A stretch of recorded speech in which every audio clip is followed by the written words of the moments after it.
መርካቶ በትርታ 21 ገጽ የያዘ የቀጣይ ዓመታት እቅዶችን ያመላከተ ሪፖርት በኢትዮጵያ ምድር ባቡር ኮርፖሬሽን አማካኝነት ቀርቦ ነበርና ዋና ዋና ጉዳዮች እንዴት ናቸው የሚለውን እያነሳን ከቢዝነስ አንፃር እያየነው ቆይታ እናደርጋለን።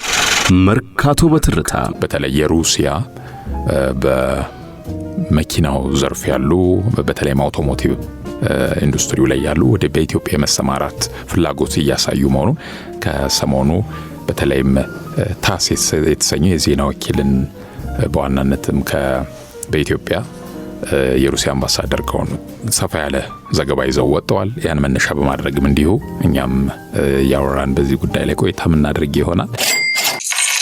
መርካቶ በትርታ የኢትዮጵያ ምርት የአዲስ አበባ የልብ ምት መግዛት፣ መሸጥ፣ መለወጥ። መርካቶ በትርታ ቢዝነስ፣ ምጣኔ ሀብት፣ ኢንቨስትመንት፣ ግብርና። የመርካቶ በትርታ መርከብ መልህቋን የጣለችባቸው ማረፊያዎች ናቸው። ዘወትር ሰኞ፣ ረቡዕና አርብ በትርታ ኤፍኤም 97.6 መርካቶ በትርታ።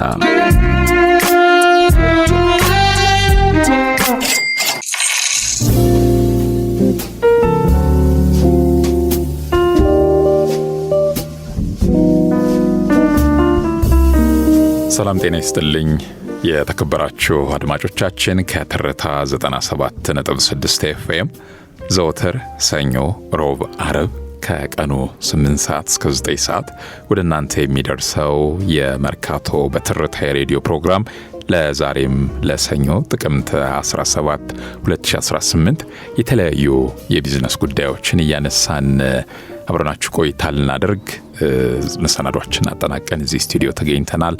የፕሮግራሙ ዋና አዘጋጅ ብሩህ ይሁን በላይ እንዲሁም እኔ ንጉሱ በሪውን ደግሞ ፕሮግራሙን በመምራት እስከ መሰናዶችን ፍጻሜ አብረን ቆይታ የምናደርግ ይሆናል። ብሩህ እንግዲህ ዛሬ በቆይታችን የተለያዩ ጉዳዮችን እናነሳለን።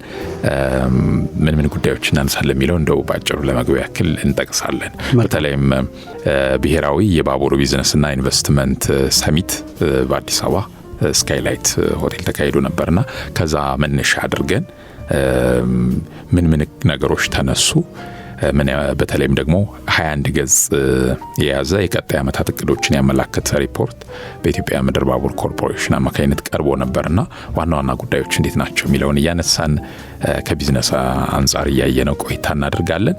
ሌላኛውም ደግሞ በተለይ የሩሲያ በመኪናው ዘርፍ ያሉ በተለይ አውቶሞቲቭ ኢንዱስትሪው ላይ ያሉ ወደ በኢትዮጵያ መሰማራት ፍላጎት እያሳዩ መሆኑን ከሰሞኑ በተለይም ታስ የተሰኘ የዜና ወኪልን በዋናነትም በኢትዮጵያ የሩሲያ አምባሳደር ከሆኑ ሰፋ ያለ ዘገባ ይዘው ወጥተዋል። ያን መነሻ በማድረግም እንዲሁ እኛም ያወራን በዚህ ጉዳይ ላይ ቆይታ የምናደርግ ይሆናል። ትርታ 97.6 ኤፍኤም ሰዓቱ ደግሞ መርካቶ በትርታ ወደ እናንተ የሚደርስበት የሬዲዮ ፕሮግራም ነው አሁን የምንገኘው። ወደ ቀዳሚው ጉዳያችን እንለፍ። ብሩ እንግዲህ ባሳለፍነው ሳምንት ብሔራዊ የባቡር ቢዝነስና ኢንቨስትመንት ሰሚት በአዲስ አበባ ተካሂዷል። እንደው ሰሚቱ ምንን ያመለክታል፣ በሰሚቱ ምን ጉዳዮች ተነሱ የሚለውንም በተለይም ደግሞ የኢትዮጵያ ምድር ባቡር ኮርፖሬሽን 1.58 ቢሊዮን የአሜሪካን ዶላር ወጪ የሚደረግባቸው አዳዲስ ፕሮጀክቶችንም ይፋ አድርጓልና እሱን እያነሳን ቆይታ እናደርጋለን። እንግዲህ ንጉሱ ባለፈው ሳምንት የተካሄደው ይሄ ሰሚት የብሔራዊ የባቡር ቢዝነስና ኢንቨስትመንት ሰሚት የሚባለው በስካይላይት ሆቴል የተካሄደውን ላይ የተነሳ ሐሳብና እዛ ላይ ሪፖርተር ጋዜጣ አገኘሁት ያለው የ21 ገጽ ዶክመንት ላይ የ1.58 ወይ ወደ 1.6 ቢሊዮን ዶላር ገደማ የሚጠጋ ስታንዳርድ ጌጅ ሬልዌይ ላይን ከሰሜን የኢትዮጵያ ክፍል ከዛ ወደ ቀይ ባህር ወደቦች ስፔሲፊካሊ የጠቀሳቸው ወደቦች የታጁራ የአሰብና የምጽዋ ወደቦችን ነው። እነሱ ጋር የሚያገናኝ የባቡር ሀዲድ የመገንባት እቅድ ተይዟል የሚለው እንግዲህ ያው በታጁራ ያው ጅቡቲ ነው የታጁራ ወደብ ያለው፣ አሰብና ምጽዋ ኤርትራ ውስጥ ያሉ ወደቦች ናቸው። እንግዲህ ከቅርብ ጊዜ ወዲህ በተለይ ላለፉት 2-3 ዓመታት ጠቅላይ ሚኒስትር አብይ አህመድ በተደጋጋሚ በተለያዩ መድረኮች ላይ ኢትዮጵያ የባህር በር ያስፈልጋታል፣ የባህር በር ስለሚያስፈልጋት ያሉትን አማራጮች ሁሉ በቀጠናው ላይ በተለይ በአፍሪካ ቀንድ ላይ ያሉትን አማራጮች ሁሉ ኤክስፕሎር እናረጋለን ወይም በደንብ እናያለን የሚል አቋም ቱ ዲ ኤክስቴንት የሀገሪቷ የውጭ ፖሊሲ አንደኛው ትልቁ አንከሪንግ ፖይንት ወይም መልህቁን የጣለበት አንድ ወሳኝ የሚባል ጉዳይ ይሄ የባህር በር ጉዳይ ነው። ወደብ ሳይሆን ባህር በር ብዙ ጊዜ እቺ ሁለቱ ቃሎች እንትን ይፈጥራሉ። ወደብ ኢትዮጵያ አሏት። የደረቅ ወደብ የሚባለው ወደብ ማለት ኮንቴይነሮችን የምታስቀምጥበት ቦታ ነው። እዛ ተቀምጦ ምን ያህል ጊዜ ተቀምጦ ከዛ ወደብ ተነስቶ እዛ በኋላ የሎጂስቲክስ እና የቢዝነስ ስራህን ማቀላጠፊያ ሲስተም ነው የምትዘረጋው። ስንት ቀን ወደብ ላይ ተቀምጦ በስንት ቀን ውስጥ ወደሚፈለግበት ቦታ ይደርሳል የሚባለው ነው ፖርት የሚባለው። ኢትዮጵያ ፖርት የሲ ፖርት ነው እንጂ የሌላት ፖርት የሚለው ቃል ወደብ የሚባለው ለምሳሌ ኤርፖርት ይባላል አይደል? ሲፖርት ይባላል፣ ድራይ ፖርት ይባላል። እነዚህ ሁሉ ወደቦች ናቸው። ኢትዮጵያ ወደብ ስላላት ነው ዓለም አቀፍ ንግዶችን ማካሄድ የምትችለው። ወደብ ስላላት በአውሮፕላን በኩል የኤርፖርት አለ። ኤርፖርት ውስጥ ኢትዮጵያ አበባ የምትልከው በመርከብ አይደለም። አበባ የምትልከው በምንድን ነው? በአውሮፕላን ነው። ኮርድሉም ፋሲሊቲ አለ እዚህ በጣም ትልቅ የሆነ ግዙፍ የሆነ ኢትዮጵያ አየር መንገድ ቦሌ የሚገኘው። አበባ ፍሬሽ ካት ፍላወርስ ካለበት ቦታ ከሚበቅልበት ቦታ ዛሬ ጠዋት ተቆርጦ ኤርፖርት ከኤርፖርት የሚፈለግበት ሆላንድ፣ ሞስኮ፣ ራሽያ፣ አውሮፓ ውስጥ የተለያዩ አገር በተለያዩ ቦታዎች ይሰራጫል። የውጭ ንግድ ማካሄድ ትችላለህ ማለት ነው። ፖርት የኤርፖርት አለ። በኤርፖርት በኩል የሚላኩ ቬጅተብልስ ምናምን ይሄ በመርከብ ላይ ስቶር አድርገኸው ረጅም ጊዜ መርከብ 15 ቀን ወር ምናምን ሊፈጅ ይችላል ስታጓጉዝ።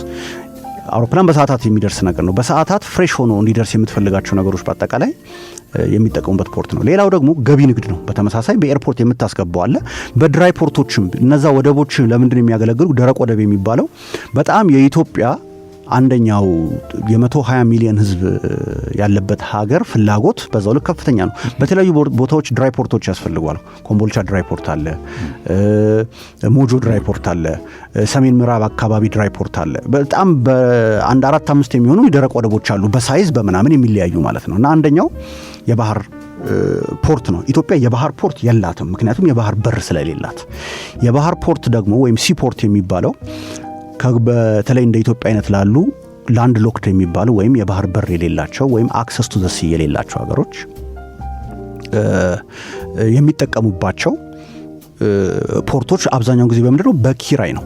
በኪራይ ትጠቀማለህ። ለምሳሌ አፍሪካ ውስጥ ያሉ ላንድ ሎክድ ካንትሪ ስትመለከት ሩዋንዳ እነ ዩጋንዳ ምናምን ስትመለከት ጎረቤት ሀገሮች ያሉ ፖርቶችን የሚጠቀሙት።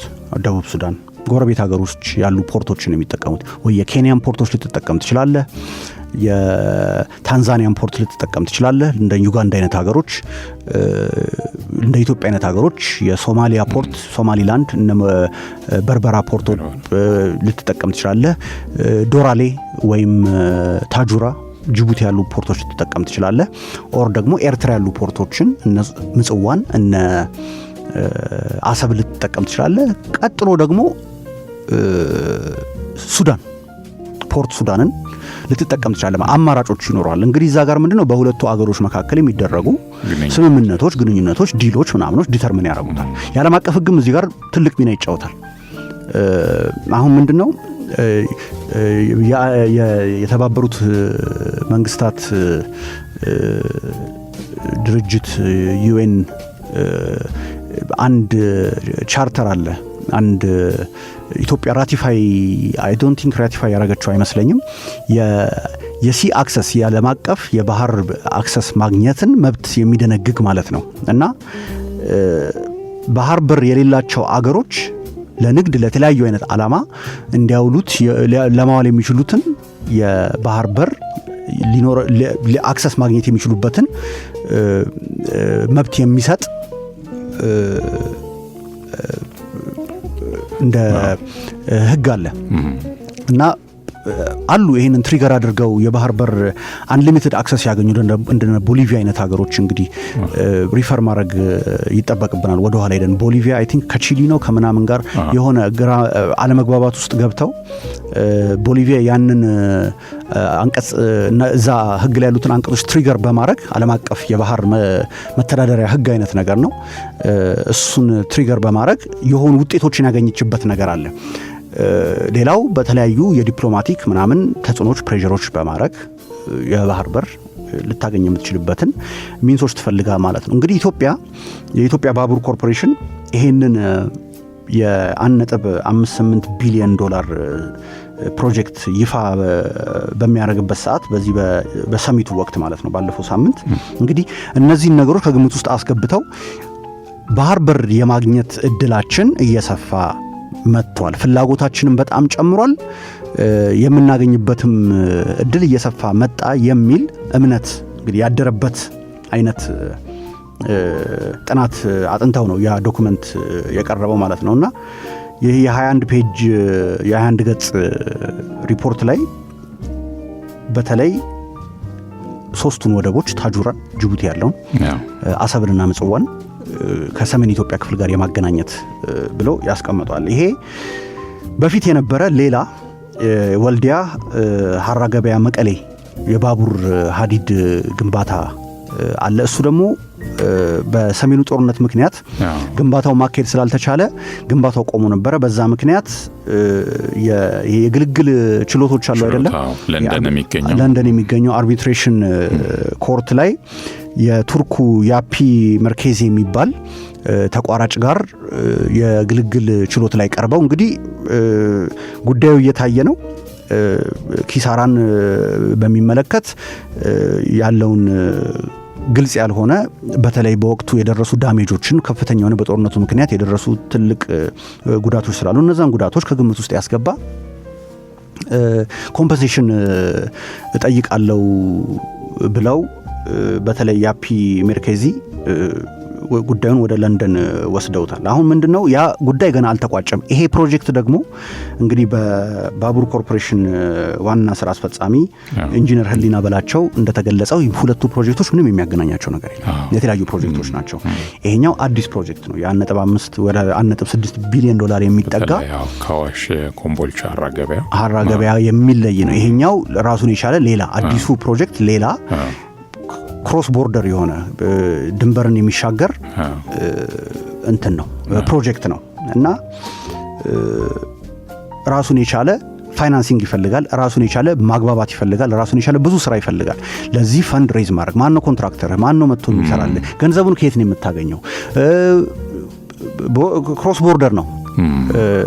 ከአዲስ አበባ ተነስቶ ባህር ዳር ድረስ ወይም ከአዲስ አበባ ተነስቶ አዋሳ ድረስ ወይም ከአዋሳ ተነስቶ በሆነ አይነት አልፈህ ጅጅጋ ብትል እዛ ኢትዮጵያ ውስጥ ያለ ስለሆነ ብዙም ኮምፕሊኬሽን ላይ ፈጥርብ ይችላል።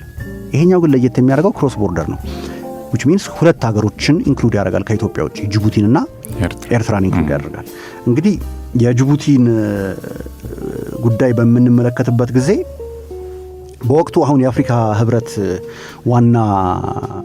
ህብረት ኮሚሽን ዋና ኮሚሽነር የሆኑት መሐሙድ አሊ ዩሱፍ በፊት እንግዲህ የጅቡቲ የውጭ ጉዳይ ሚኒስትር ነበሩ ወደዚህኛው አዲሱ ሮላቸው ከመምጣታቸው በፊትና በወቅቱ የጅቡቲ የሚገኘውን የታጁራ ወደብን ለኢትዮጵያ ሙሉ በሙሉ አድሚኒስትሬቲቭ ኮንትሮል የአስተዳደራዊ ቁጥጥር ሰጥተን ኦፈር ለማድረግ ዝግጁ ነን ብለው ነበረ ያኔ እና ይሄም ደግሞ በዛን ወቅት ኢትዮጵያ ከሶማሊላንድ ጋር ያደረገችው ስምምነት ነበረ። በዛ ሶማሊያ በጣም ቅሬታ አንስታ ነበረ። ሉዓላዊ ሀገር ነኝ፣ ሶማሊላንድ የኔ ግዛት ነው፣ የኔ ግዛት ላይ እኔ ምንም ባላካተተ መንገድ እንደዛ አይነት ነገር አይደረግም ብሎ ውጥረት በነበረበት ወቅት ከዛ በኋላ የቱርክ የፕሬዚዳንት ሬሲፕ ታይብ ኤርዶዋን ጣልቃ ገብተው አደራድረው በኢትዮጵያና በሶማሊያ መካከል የነበረውን ውጥረት ለማርገብ ችለው ነበር። በዛን ወቅት ያንን ውጥረት ለማረጋጋት ሲባል ጅቡቲ ታጁራ ፖርትን አቅርባ ነበር። ግን በዛን ወቅት ቀጥታ የሆነ ምላሽ ከኢትዮጵያ መንግስት ሳያገኝ አልፏል ማለት ነው። ይሄ ምን ያሳያል? በጅቡቲ በኩል ፍላጎትና ፈቃደኝነቱ እንዳለ ማለት ነው የሚታየው።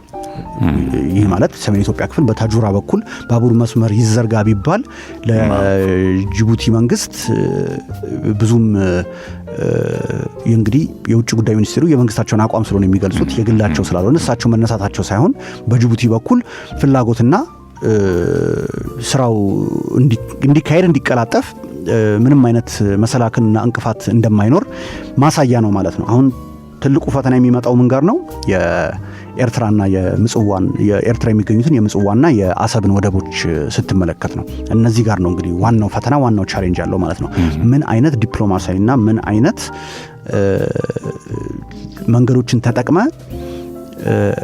እነዚህን ወደቦች አክሰስ የማድረግ እነዚህን ወደቦች የማግኘት በኤርትራ በኩል የባህር በር የማግኘት ምን አማራጭና ምን መንገድ መከተል አለብን የሚባለው ነው ትልቁ ፈተና። ጥናቱ ተጠንቶ መሬት ላይ አለ። እንግዲህ የ21 ገጽ ሪፖርት ቀርቧል። ጥናቱ ተጠንቶ አልቋል። አዋጭነቱ ተጠንቷል ማለት ነው። ምን ያህል ገንዘብ እንደሚያስፈልግ ታውቋል። 1.6 ቢሊዮን ዶላር ገደማ ያስፈልጋል። ስለዚህ ይሄ የሚቀጥለው ቻፕተር የሚሆነው ቀላሉ አለ የታጁራ ብዙም ውስብስብ ነገር የሌለው ኮምፕሊኬሽን የሌለው ትንሽ ደግሞ ወሰብሰብ ያለ ነገር ያለው የኤርትራ ጉዳይ አለ። እሱስ በምን መልኩ ይታያል የሚለው ግን አንድ ነገር በግልጽ እዚህ ጋር የሚታየው ምንድነው? የኢትዮጵያ በአሁኑ ሰዓት አገሪቷን እየመራ ያለው መንግስት አቋሙን በግልጽ አስቀምጧል። የባህር በር ጉዳይ የህልውና ጉዳይ ነው። የፍላጎትና የምናምን ብቻ ሳይሆን የሀገሪቷ ህልውና ዲተርሚን የሚደረገው የሀገሪቷ ህልውና የተንጠለጠለው በአሁኑ ሰዓት የባህር በር ማግኘት አለማግኘት በሚባለው ጉዳይ ላይ ነው። ይሄ የመንግስት አቅጣጫ የመንግስት ፖሊሲ ያስቀመጠው ስለሆነ የሚገፋበት እንደሆነ ማመላከቻ ነው። ይሄ ጥናቶች ሲጠኑ ኢትዮጵያ የባህር በር ይኖራታል የሚል እምነትን ይዞ ነው ማለት ነው ያ ጥናት እየተጠና ያለው። ያንን አካቶ ነው እየተደረገ ያለው። ኢትዮጵያ በሰሜን በኩል የባህር በር ይኖራታል በታጁራ በኩል ብሎ አይደለም የሚያስቀምጠው። የኤርትራና የምጽዋም የአሰብና የምጽዋም ወደቦች አካል ሆኗል የፕሮጀክቱ። እንግዲህ ይሄ ብዙ አይነት ፖለቲካዊ አንድምታዎች አሉት። ብዙ አይነት የኢኮኖሚ አንድምታዎች አሉት። የጸጥታ በአጠቃላይ የአፍሪካ ቀንድን ፖለቲካል ኢኮኖሚ በተለያየ አይነት መንገድ ሊቃኝበት የሚችል ነገር ነውና እንግዲህ ዛሬ አንድ የምናየው ይሄ ነው ትልቁ የቢዝነስ ዘገባ። በደንብ ፎሎ አፕ ይኖረዋል።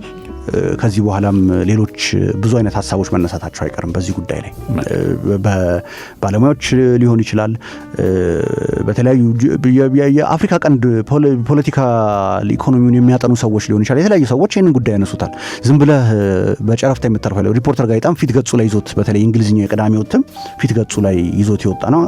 እንግዲህ አድማጮችም የሪፖርተር የእንግሊዝኛውን ጋዜጣ የፊት ገጽ ላይ ሄዶ ዘርዘር ያለ ዘገባ ነው። እሱ ላይ ብዙ የተነሱ ነገሮች አሉ። በተለይ የበፊቱ ፕሮጀክት አርቢትሬሽን ላይ ያለው እሱ ላይ ብዙ ዱዌል ማድረግ አልፈለኩም። ያው አዲሱ ጉዳይ ላይ ያኛው ባክግራውንድ ስለሆነ አብዛኛው አሁን ሌተስት የሚባለው ኢሹ ይሄ አዲሱ ፕሮጀክት ነው እና እስቲ እንግዲህ አየት ታርጋችሁት ያላችሁን ሀሳብ ደግሞ ለኛም ብታካፍሉ መልካም ነው እላለሁ። መልካም። አዎ አድማጮቻችንም ባነሳነው ርዕሰ ጉዳይ ላይ በስቱዲዮ የስልክ መስመሮቻችን 0116 በማስቀደም በ68 46 22 እንዲሁም በ66 35 82 ላይ ልታደርሱን ትችላላችሁ። በቀጣይ ፕሮግራሞቻችን ደግሞ የእናንተን ሀሳብ አስተያየቶችም ይዘን የምንመለስ ይሆናል።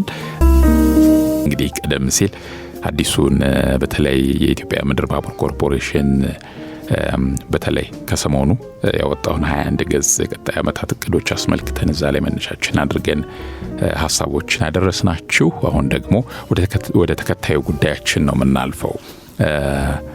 የሩሲያ የአውቶሞቲቭ ኢንዱስትሪ ላይ ትልቅ እና ጉልህ ሚና ያላቸው በዘርፉ ስማቸው የሚጠቀሱት አውቶቫዝና ዩኤዜድ የተሰኙት የተለያዩ ካምፓኒዎች በኢትዮጵያ ገበያ ላይ ፍላጎት ማሳየታቸው እየተነገረ ነው። ብሩ ይሄ ነገር ትንሽ ቆየ። አሁን 2025 ላይ ነን ያለን አውሮፓውያን በፈረንጆቹ አቆጣጠር 2023 ጀምሮ ይሄ ነገር እየተወራ ነው። የሩሲያ መኪና አምራቾች ዋናዎቹ ግዙፎቹ ሁለቱ ዩኤዚ እና አውቶቫዝ የሚባሉት ወደ ኢትዮጵያ የመግባት ፍላጎት አላቸው ነው። እንግዲህ ሁለቱንም ኩባንያዎች እዚህ ሀገር አምራቾች እናውቃቸዋለን።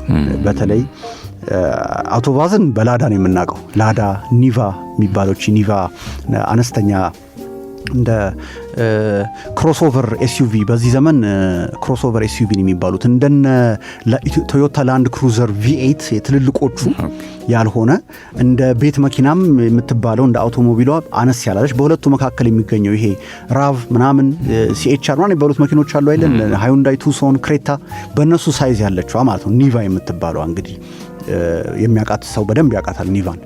ሌላኛው ላዳ ነው። ላዳ ምንም ለዚህ ሀገር እንትን አይደለም፣ አዲስ እንግዳ የሆነ መኪና አይደለም። ሌላው ዩኤዚ ደግሞ ይሄ ሚሊተሪ ቬሂክል የጂፕ የምትመስሏ የወታደር መኪና አለች። ይሄ ኮንቨርተብል ጣሪያዋ ክፍት የሆነ የሚሊተሪ መኪና ናት። እዚህ ሀገር በጣም ብዙ ነበር። አሁንም አልፎ አልፎ ታያታለ።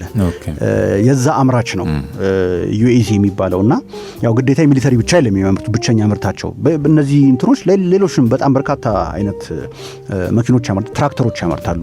ግዙፍ ተሳቢ የጭነት የምናም መኪኖች ያመርታሉ። ከዛም አልፎ እንደዚህ የቤት መኪኖች ያመርታሉ ማለት ነው። እና ምንድነው ይሄ አሁን ሌተስት ይፋ የተደረገው በድጋሚ ነው። ከአሁን በፊት ፍላጎቱ እንዳለ ተወርቶ ነበር የዛሬ 2 ዓመት ገደማ ማለት ነው።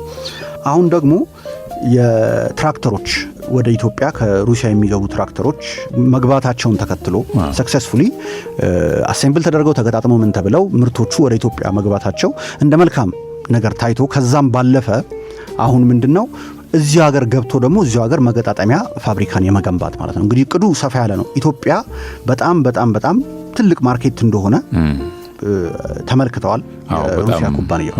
እንደ መረጃውም ከሆነ በተለይ የቢዝነስ ከባቢ ሁኔታውን አስቻይ የህግ ሁኔታዎችንና የኢንቨስትመንት ከባቢ ሁኔታውን እድሎቹን በደንብ መርምረው ማጥናታቸውን ነው ይገልጻል። ኤግዛክትሊ። እና እነዚህ ኩባንያዎች ከኢትዮጵያም አልፎ ጎረቤት ሀገሮች እንደ ኤክስፖርት ዲስትሪቢዩሽን ከኢትዮጵያ ተገጣጥሞ ወደ ደቡብ ሱዳን፣ ወደ ሱዳን፣ ወደ ሶማሊያ፣ ወደ ጅቡቲ፣ ወደ ኤርትራ፣ ወደ ተለያዩ አገሮች የመላክ እቅድም ይዘው ነው የተነሱት ማለት ነው። ምንድነው በዋነኝነት ኢትዮጵያ 120 ሚሊዮን ህዝብ ያለበት ሀገር ነው። ኢትዮጵያ ከዕለት ዕለት እየጨመረ የመጣ ማርኬት አለ። በተለይ የመኪና ማርኬት የምታውቀው ነው። በአሁኑ ሰዓት አንድ ወቅት ላይ የጃፓን መኪኖች ዶሚኔት ያደረጉበት ማርኬት ነው። ያው የጀርመንም አለ ምንም አለ ሌላውንም ታገኛለህ። በአሁኑ ሰዓት ግን ከጃፓን መኪኖች ጋር ትከሻ ለትከሻ የቻይና መኪኖች ናቸው። ቻይና ኢትዮጵያ ውስጥ ብቻ ሳይሆን በዓለም አቀፍ ደረጃ በተለይ እነ BYD ዓለምን ምንድነው ፈረንጆቹ የሚሉት ቴኪንግ ዘ ወርልድ ባይ ስቶርም ይላሉ አይደል? እንደ ማዕበል ነው ያጥለቀለቁት። የአውሮፓን ገበያ ብትል፣ የአፍሪካን ገበያ፣ የላቲን አሜሪካን ገበያ፣ አውስትራሊያ ብትሄድ፣ ኤዥያ ውስጥ ብትሄድ፣ ምን ብትሄድ የቻይና በተለይ ኤሌክትሪክ መኪኖች ትልቅ የሆነ የገበያ ድርሻ እየያዙ ነው የመጡትና ሩሲያኖቹም እንግዲህ የቆየ ታሪክ ነው ያላቸው። ላዳ የራሻ መኪኖች ለኢትዮጵያ አዲስ አይደሉም።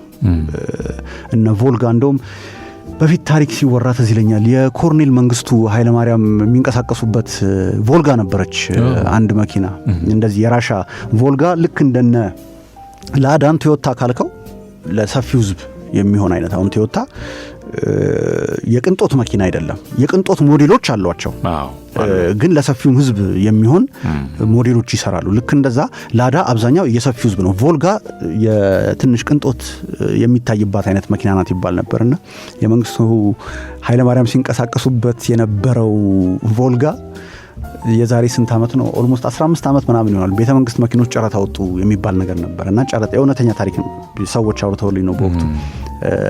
እና የወጡት መኪኖች የድሮ ቮክስዋገኖች የድሮ ይሄ መርሴዲስ ሊሙዚኖች በዛን ጊዜ ነበሩ። በቃ እድሜያቸውም እንትን አለ ምናምን እንግዲህ ከተማ ውስጥ ለሰርግም ለምንም ማከራየት የሚፈልጉ እንደዚህ ጨረታ ተብሎ ወጣ። ቮልጓም አብራ ወጣ ነበረ። ቮልጓ ግን አልታወቀችም እና አንድ ሰው ነው የገዛት አሉ። የጨረታ ብቸኛ አንድ ሰው ነው የተጫረተው። ሰው አላወቃት የሚያች መኪና ማን እንደሆነች። እንግዲህ መኪና ኮሌክተሮች አሉ አይደለም? ትንሽ እንደው ባለሀብት ሆነው አለኝ መኪና ቤት ውስጥ ግቢ ውስጥ አስቀምጦ ከዛ የሆነ ሰው ሲመጣም የሚያሳያት ወይ እሁድ ቀን ይዟት ወጥቶ እንደው ከተማው ዞር ዞር የሚልባትና በ200 ሺህ ብር ነው መኪናውን ተጫርተው ያኔ 200 ሺህ ብር ያው ትንሽ እንትንም ነበር። ሆኖም ግን ብቸኛ ያስገቡትና እንደውም የተጫረቱት ሰውዬ 20 ሺህ ብር ባስገባ በ20 ሺህ ብር ወስዳት ነበረ። ማንም እኔ ሰው ይፈልጋታል ብዬ መኪናዋን ስላሰብኩኝ እንደው ከፍ አድርጌ ያስገባው እንጂ 20 ሺህ ብር ቢገባ ወስድ ነበር ብለው ነበር ያኔ። እና ያቺ መንግስቱ ኃይለማርያም መኪና ቮልጋ የምትባለው አምራች ነው፣ የላዳ ካምፓኒ ማለት ነው። ሌሎችም ቮልጋዎች ነበሩ አዲስ አበባ ውስጥ በዛን ጊዜ። ይሄ ምልህ እንግዲህ በ1960ዎቹ እንደኛ አቆጣጠር ማለት ነው። በ1960ዎቹ በ1970ዎቹ በደንብ መግባት የጀመሩት ቮልጋና ላዳ የምናቀው ነው። በቃ ታክሲ ላዳ ነው ኢትዮጵያ ውስጥ የምናቀው። ከላዳ በፊት ምን እንደነበረ ታውቃለህ? እንደ ታክሲ የሚያገለግለው ምን ውይይትማ ከላዳ በኋላ ነው። ከላዳ በኋላ የመጣ ነው። ላዳ ይቀድማል ከውይይት። ከዛ በፊት ቼሼንቶ የምትባል ደግሞ የጣሊያን እንቁላል የምትመስል መኪና ነበረች። እንደነ ቤቢ ፋት አይነት ቅርጽ ያላት። በተለይ በንጉሠ ነገሥቱ ዘመን በጣሊያን ወረራ ጊዜ ኢንትሮዲዩስ ተደረገች። ከዛ የሆነ ያህል ጊዜ ቆየች። እንደ ታክሲ ታገለግል ነበር። እሷን የጣሊያን መኪና የተካው ላዳ ነው። የላዳ ደግሞ ምንም ጥያቄ የለውም። በአገሪቷ በዛን ጊዜ የሶሻሊስት ኢትዮጵያ የነበረው የትሬድ እና የውጭ ግንኙነት ፖሊሲ ከምስራቁ ብሎክ ኢስተርን ብሎክ ከሚባሉት ጋር ስለሆነ በዛን ጊዜ ደግሞ ዋናው የኢስተርን ብሎክ ፊት አውራሪ ሶቪየት ህብረት ናት። ሶቪየት ህብረት ነው የሚመረተው ላዳ። ስለዚህ በብዛት ምንም አይነት ነገር በዛን ጊዜ የሆነ ወቅት ላይ ፍሪጅ፣ ይሄ ስቶቭ፣ የቤት ውስጥ ምናምን ማድረጊያ እንደዚህ አይነት ነገሮች የሚመጡት ከየት ነበረ? ከአውሮፓ ሀገሮች፣ ከኔዘርላንድስ፣ ከጣሊያን፣ ከጀርመን፣ ከምናምን ይመጣ ነበር። ልክ ኢትዮጵያ ሶሻሊስት አገር ስትሆን ያው በቃ ሁሉም ነገር እናት ሀገር ራሻ ሀገር አንድ ላይ እናስተሳስረው ተብሎ ከዛ ነበር የሚመጣውና ላዳ በብዛት ኢንትሮዲዩስ መደረግ የጀመረው ያኔ ነው። ኒቫም በተመሳሳይ መንገድ እነ ቮልጋም በተመሳሳይ መንገድ በወታደር ዘርፍም በሚሊተሪ ዘርፍም ከመሳሪያና ከተለያዩ ነገሮች ጎን ለጎን የሚሊተሪ ኢኩዊፕመንት ጎን ለጎን የሚሊተሪ ቪሂክልስ ራሱ ወይም የወታደር የሚሊተሪ መኪኖች ራሱ በተለይ በዩኤዚ የሚመረተው መኪና እነሱ በብዛት ማርኬቱን አጥለጥቀው ይዘውት ነበር። ከዛ በኋላ ግን የሚታደስ ነገር አልነበረም። ያው ሶቪየት ህብረት ፈራረሰች። ላዳ ስፔር ፓርቱን በሞዲፊክ መስራት፣ አሁን እዚህ ሀገር ሜካኒኮች በብዛት ሊነግሩ ይችላሉ።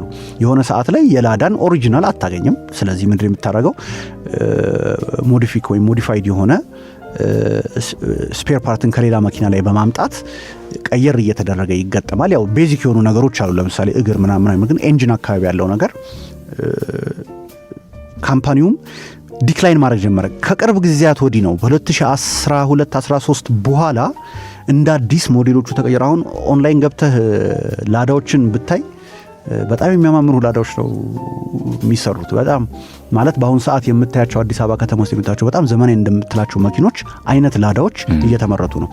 አይተኸው እንዴማ በጣም ቆንጆ የሚያምር መኪና ነው ብለህ የምትገዛው ማለት ነው። ራሳቸውን ሞደርናይዝ አድርገው እዛው በሀገራቸውም በአካባቢውም የተለያዩ አውሮፓ ላይም ምናምን ላይም የሚሸጡ መኪኖች አሏቸው ማለት ነው። እንግዲህ ከዛ አልፎ በኢትዮጵያና በሩሲያ መካከል በአሁኑ ሰዓት ያለው የንግድ እና እየተጠናከረ ባሳለፍነው ሳምንትም የኢትዮጵያ የውጭ ጉዳይ ሚኒስትር ጊዲዮን ጢሞቴዎስ ከሩሲያው አቻቸው ሰርጌይ ላቭሮቭ ጋር ውይይት አድርገው ነበር። ሰርጌይ ላቭሮቭም በውይይታቸው ላይ እንደተናገሩት ሩሲያ በኢኮኖሚክ ዘርፎች፣ በሳይንስ እንዲሁም ሌሎች በቴክኒካል ዘርፎች ላይ የሁለቱን ሀገራት በጋራ ባጠናከረ ወይ መንገዶች በጋራ እንደሚሰሩ ተናግረዋል። እንደውም ሪፖርቶች እንዳመላከቱት በመጀመሪያዎቹ የፈረንጆቹ 2025 የመጀመሪያው አጋማሽ በሁለቱ ሀገራት መካከል ያለው የንግድ ግንኙነት እስከ 191 ሚሊዮን የአሜሪካን ዶላር እንደሚደርስ ነው ሪፖርቶች የሚያሳዩት። አዎ ቀላል ቁጥር አይደለም። እንቅስቃሴው ትንሽ ጠንከር እያለ መጥቷል በሁለቱም ሀገሮች መካከል። ያው የሁለቱም የብሪክስም አባላት አይደሉም። በሆነ አይነት ዩኒየን ውስጥ አንድ ላይ ስትሆን የምትነጋገርበትም ቻናል ስፔሻል ይሆናል።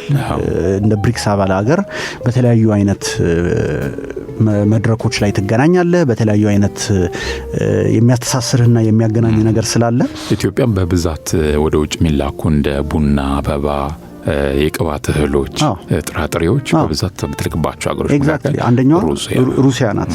ይሄ ነው እንግዲህ ይሄንን የንግድ ግንኙነት ወደ አንድ ደረጃ ላቅ እናደርገው ከፍ እናደርገው። አሁን ደግሞ በቅርብ ጊዜ በኒውክሌር ኢነርጂ ስምምነት ተደርሶ እንግዲህ ኢትዮጵያ የኒውክሌር ኃይል ማመንጫ የመገንባት ፍላጎትን በራሻ ኤክስፐርቶች፣ ሳይንቲስቶች እንግዲህ ትንሽ እንደው አንድ ነገር ከባድ ነው ሲባል ባክህ ይሄ ኒውክሌር ፊዚክስ አይደለም ወይም ረበስ ኒውክሌር ፊዚክስ አታደርገው ይባላል አይደል?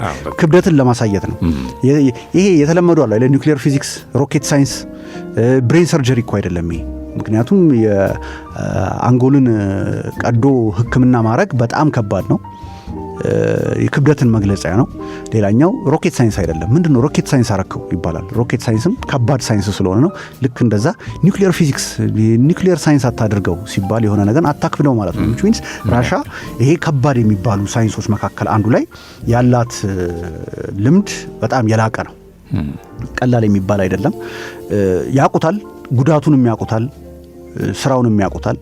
የኒውክሌር እዚህ ጋር ስለ ኒውክሌር መሳሪያ አይደለም እያወራን ያለ ነው። ስለ ኒውክሌር ዋርሄድ ሳይሆን ስለ ኒውክሌር ኤነርጂ፣ ኒውክሌር ፓወር ፕላንት የተለያዩ ነገሮች ናቸው። ለምሳሌ ኒውክሌር ስለ ቸርኖቢል ዲዛስተር የምታውቀው ታሪክ አለ?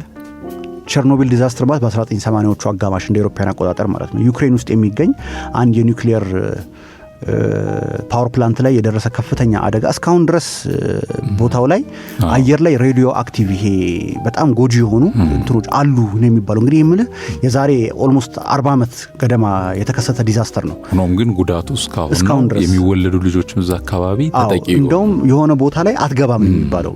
ቱሪስቶች ለመጎብኘት ይፈልጋሉ። የቸርኖቢል ዲዛስተር የደረሰበት ቦታ እንስቲኒ አይቻልም፣ እዚህ ከዚህ ማለፍ አትችሉም። ምክንያቱም አለ የሬዲዮ አክቲቪቲ አየር ውስጥ ስላለ እንትን አይባልም። ይህ ምንድነው የሚያሳይ? አደጋውንም ያውቁታል ራሻኖቹ። ሊያደርስብህ የሚችለውን አደጋ ማለት ነው፣ ሊያደርስብህ የሚለውን ችግር ጥቅሙንም ያውቁታል፣ እንዴት እንደሚሰራ የሚያውቁና ኢትዮጵያ ከሩሲያ ጋር ያላትን ግንኙነት በተለይ በአዲስ መልኩ አሁን እያጠናከረችው የመጣችበት ኤሪያ ደግሞ ምንድነው ኒውክሌር ኢነርጂን በሚመለከት ኢትዮጵያ ግዙፍ ሀገር ናት። ሁሌ እንደምንለው የኢትዮጵያን የሚያክል ሀገር ታዳሽ ኢነርጂ የተለያዩ አይነት የኢነርጂ አማራጮችን ሃይድሮ ፓወር፣ ኒውክሌር፣ የከርሰ ምድር ጂኦተርማል የሚባለው ዊንድ፣ ሶላር በተቻለ መጠን የምታገኘውን ሁሉ አይነት መጠቀም የምትችለውን ሁሉ አይነት የኢነርጂ አማራጮችን በመጠቀም አገሪቷ ላይ ኢንዱስትሪን የተለያዩ አይነት ዘርፎችን ለማበልጸግና ለማሳደግ ትልቁና ዋናው የሚባለው ነገር ኢነርጂ ነው ማለት ነው። እነዚህ መኪና አምራቾች እንኳን ሲመጡ ሁሉም ፋብሪካ ሲመጣ የሚጠይቅህ ምንም አይደለም። ኢነርጂ አቅርቦትህ እንዴት ነው? ሰስቴነብል ነው ወይ? ኮንሲስተንት ነው ወይ? ችግር አያጋጥምም ወይ ነው። አንተ ፋብሪካ ገነባለሁ ብለህ መጥተህ መብራት የለም የምትባል ከሆነና ለጀነሬተርና ለነዳጅ ወጪ የምትዳረግ ከሆነ ዲስካሬጅ ነው የምትሆነው። ግን አስተማማኝ የሆነ ኢነርጂ አቅርቦት አለኝ የምትል ከሆነ ቀላል ነው። ስለዚህ ይህን ሁሉ ነገር እያጠኑ ነው። አሁን የሪፖርተር ላይ የወጣው ዘገባም እንደሚገልጸው እንግዲህ አምባሳደሩ እንደተናገሩት ማለት ነው ይሄ ፕሮሰስ በአጠቃላይ እነዚህ ሁለት በተለይ ግዙፍ የመኪና አምራች ኩባንያዎች ወደዚህ ሀገር ወደ ኢትዮጵያ መጥተው ወደ ስራ በሚገቡበት ወቅት የሚያዩዋቸው ጉዳዮች አሉ። የገበያውን ሁኔታ እያጠኑ ይገኛል። ኔጎሽዬሽን ላይ ናቸው የሁለቱ ሀገር መንግስታት በእነዚህ ኩባንያዎች መግባት እንዴት አድርገው ነው የሚገቡት፣ እነዛስ ምን ይቀርብልናል፣ ምን አለ ምናምን የሚባለውን ጠለቅ ያለ የገበያ ጥናት ያደርጋሉ። ሌላኛው ደግሞ የቴክኒክ ጉዳዮች ላይ ምርምር እያደረጉ ነው። ኢኮኖሚክ አዋጭነት ውስጥ ምን ይመስላል የሚለውን ነገር ፋብሪካ ገነባ ኢትዮጵያ ውስጥ ገዢ ያለኝ ወይ ከኢትዮጵያም አልፌ ደቡብ ሱዳን ልሽጥበል አካባቢው ላይ ያሉ ቦታዎች ላይ ልሽጥበል ያሉት ሁኔታዎች ምን ይመስላሉ የሚለውን ነገር እያጠኑ እያዩ ነው ማለት ነው። እንግዲህ እንዳልኩ ነው 2 ዓመት ሆነው ይሄ ጉዳይ አሁንም ድጋሚ አምባሳደሩ አንስተው ማብራሪያ እየሰጡበት ነው። እንግዲህ ቅርብ እንዳልከው ላስት ዊክ ውጭ ጉዳይ ጌዲዮን ጢሞቴዎስ ከሰርጌይ ላቭሮቭ ጋር በርካታ ውይይቶችን አድርገዋል። ያው ኒውክሌር ኢነርጂ ላይ በሚመለከት የተለያዩ ጉዳዮችን አንስተው አውርተዋል። እንግዲህ አንደኛው የሚሆነው በማኒፋክቸሪንግ ዘርፍ ኢትዮጵያ የሩሲያ ኩባንያዎች ወደ ኢትዮጵያ ገብተው ሊሰሩ የሚችሉበትን ሁኔታዎችን እንግዲህ የሚታይበትና የሚጠናበት ሁኔታ ነው። አምባሳደሩ በራሻ መኪኖች እንግዲህ ተማመነ የላዳን ጥንካሬ ታውቀዋለህ፣ አገልግሏል። ብዙ ቤተሰብን አስተዳድራለች ላዳ። በርካታ ልጆችን አስተምራ ለሆነ ደረጃ አብቅታለች። ቀላል የሆነ ሚና አይደለም በኢትዮጵያ ማህበራዊ ህይወት ውስጥ ያለው ላዳ። የኛ ሶሳይቲ ትንሽ እንደው ደስ የሚልህ የሆኑ ነገሮችን የፕሮዳክት ስሞችን የብራንድ ስሞችን ሙሉ አገልግሎቱ እንሰጣለን። ለምሳሌ ላዳ ኒያዝ ማለት ኖርማል ታክሲ በታሪፍ የሚሄደውን ታክሲ ሳይሆን አሁንም ራሱ እስከ ቅርብ ጊዜ ነው በራይድ ነው የሚመጣው የሚባለው ነገር የተጀመረው እንጂ በፊት ምንድን ነበረ? ላዳ ኒያዝ። መኪናው እኮ ቶዮታ ሊሆን ይችላል፣ መኪናው እኮ ሌላ ፔዦ ሊሆን ይችላል፣ መኪናው እኮ ሌላ ነገር ሊሆን ይችላል፣ ግን ላዳ ኒያዝ ነው የሚባለውና በዛ ደረጃ ማህበራዊ እንትን ውስጥ የገባች መኪና ናትና ጠንካራ መኪና ነው። ለኢትዮጵያ መንገዶች አስተማማኝ እንደሆነች ነው እንግዲህ አምባሳደሩም እየተናገሩ ያሉት። ያው የአገራቸውን ምርት ትንሽ ፕሮሞት የማድረግም ኃላፊነት አለባቸው አይደለ? እና ጠንከር ያለ መኪና ነው። ይሄ እንደ አንድ መነሻ ነው። ኢትዮጵያ እንደ ላዳ አይነት ኩባንያዎች ይመጣሉ እንጂ ከዛ በተረፈ በመንገድ ላይ የከተማ መኪኖችን ብቻ አይደለም፣ በትራክተሮች በምናምኖች በርከትና ጠለቅ ያለ እቅድ እንዳላቸው በተለይ የምስራቅ አውሮፓ ለኢትዮጵያ እነዚህ መኪኖች በተለይ ትራክተሮቹን ስትመለከት ደግሞ ሬላቲቭሊ በዋጋ ደረጃ አዋጪ ናቸው። የቻይና ይቀንሳል፣ ሆኖም ግን አማራጭ ነው። የምስራቅ አውሮፓ የነበሩ በፊት በሶቪየት ዩኒየን ጊዜ የነበሩ ግንኙነቶች ያስቀጠሏቸው የፖላንድ፣ የሃንጋሪ፣ የምናምን የኢስተርን ብሎኩ ላይ የነበሩ ትራክተር አምራቾች የጀርመኒን፣ የጃፓንን፣ የጣሊያንን ምናምን የአሜሪካን ጆን ዲርን ብትል ውድ ሊሆኑ ይችላሉ። ስለዚህ ቀለል ያሉት አለ። ጆን ዲር አሁን እዚህ ሀገር በደንብ የሚገባ ትራክተር ነው። ኒው ሆላንድ እዚህ ሀገር በደንብ የሚገቡ ትራክተሮች ናቸው። ከዛም አልፎ የቻይና ትራክተሮች አሉ። እነዚህ ትራክተሮች ጋር እንግዲህ ነው ተፎካክረህ ገበያ ድርሻ ለመያዝ ጥረት እየተደረገ ያለው እና ራሻኖቹ